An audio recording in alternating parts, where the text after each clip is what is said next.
If I asked you what was common between these very illustrious names, what would you say?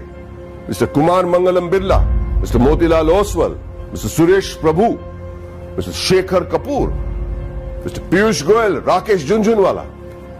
What do you think is common between these people from very diverse walks of life and professions? Two letters, two simple letters, C and A. Two letters so powerful that if you join them and put them before a name, it not only becomes a professional qualification, but it represents willpower, dedication, intelligence, and the ability to march on come what may. To the rest of the world, these two letters mean chartered accountant. But to me, it means something completely different. Committed achievers. Let me tell you a story about a committed achiever.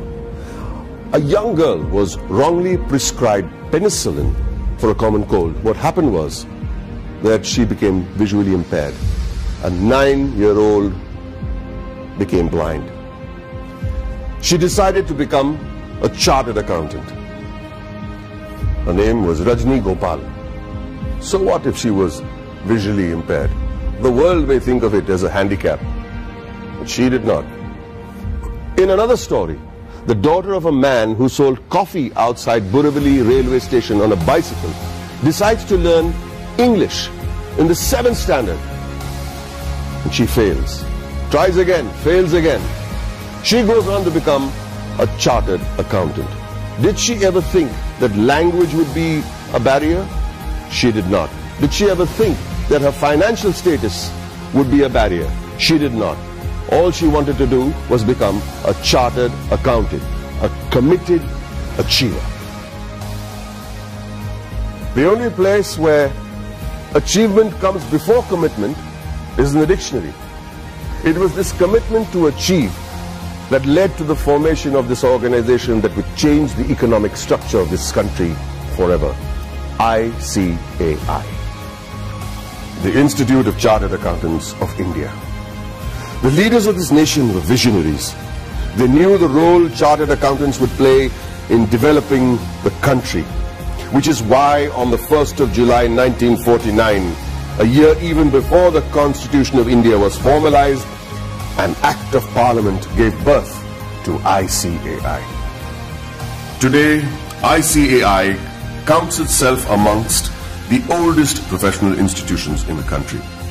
Born as a regulator of accounting profession to aid the economic growth of the nation, it is the second largest professional accounting and finance body in the world in terms of members, with a current roster of about 2.5 lakh members and counting as I speak, with a presence of about 71,000 female chartered accountants and 3.5 lakh girl students. ICAI holistically carries the mission of transforming the nation from women's development to women-led development. During its eventful journey of 70 years, ICAI has become an integral part of the Indian economy, taking it on the path of the fastest growing economy in the world. With its emphasis on financial reform, ICAI radiates with shining milestones that stand as the acknowledged cornerstone of India's economic growth. In the year 1956, chartered accountants were recruited for the first time in the commercial audit branch of CA and G.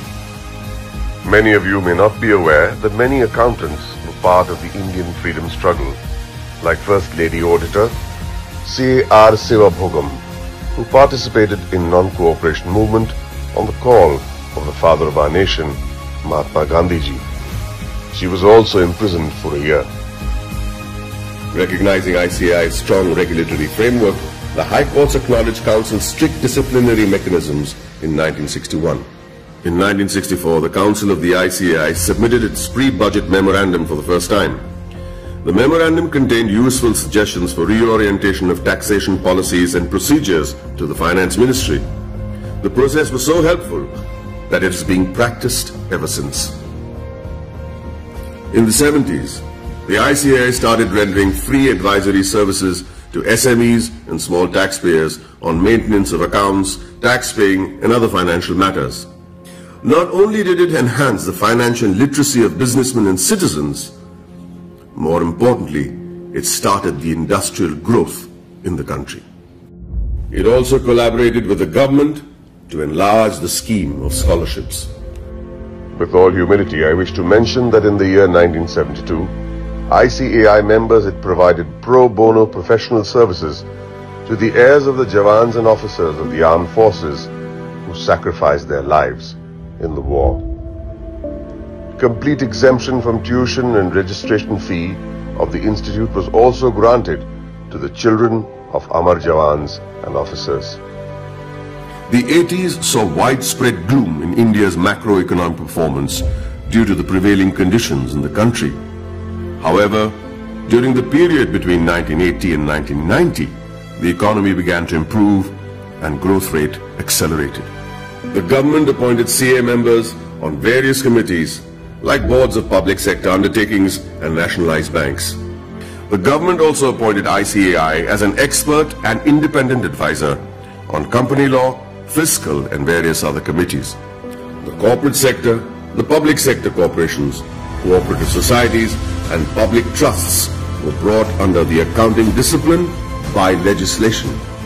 In the 90s, sales tax audit was introduced in many states, which was a direct result of ICAI's efforts to showcase the role played by the CA community.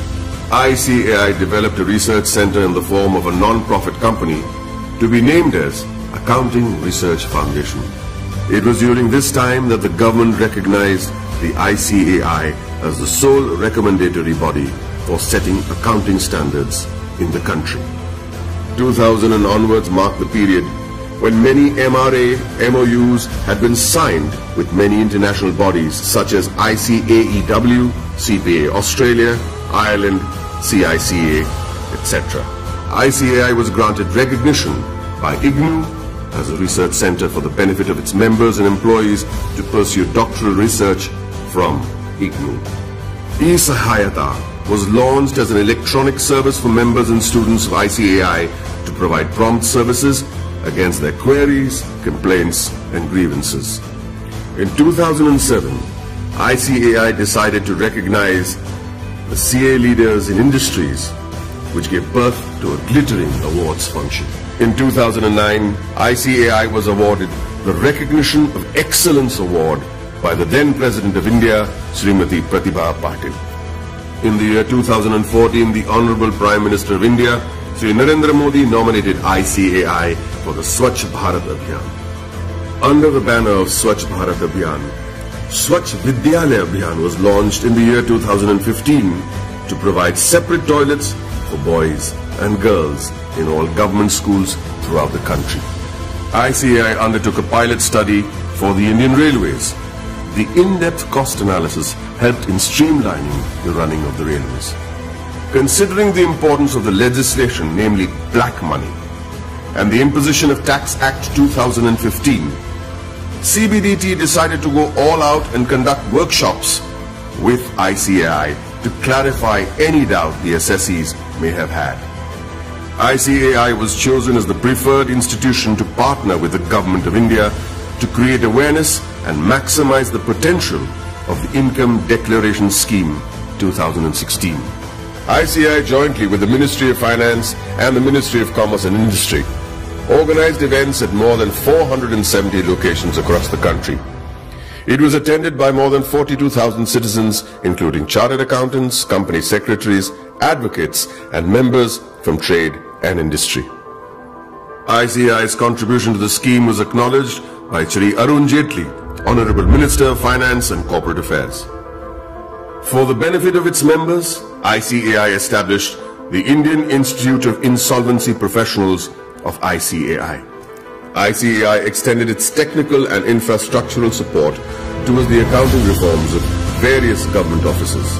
This meant moving from cash to accrual system of accounting after assessing the tremendous positive impact on national financial reporting. It was also an important year for the Indian economy, with GST being touted as the game changer, leading to one nation, one tax.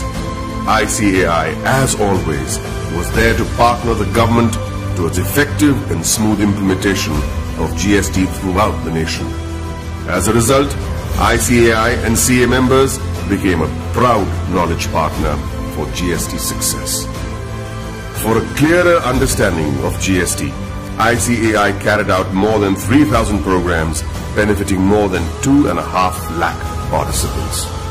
ICAI also established GST Sahayata desks all across the country to facilitate small businessmen, traders, shopkeepers and the public at large. ICAI has created a milestone by launching various incubation centers. In line with the Prime Minister's vision to support startups, ICAI is providing massive platforms to help CAs start their businesses. Not many people know that there is an accountancy museum in India, or that the ICAI is the first accounting body in the world to start a digital accounting and insurance board, or that there are 3 forensic labs in India to monitor financial bungling and frauds. With this, the ICAI is keeping its eyes and vision firmly on the future.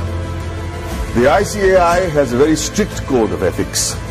Its motto is taken from the Upanishads, Yayeshu Sapteshu Jagriti, which translates as the one that is awake in those that sleep. Here's to the guardians who stayed awake and protected us while the rest of us slept. I'd like to salute this institute for the work it has done in the past 7 decades and wish them the very best in the years to come.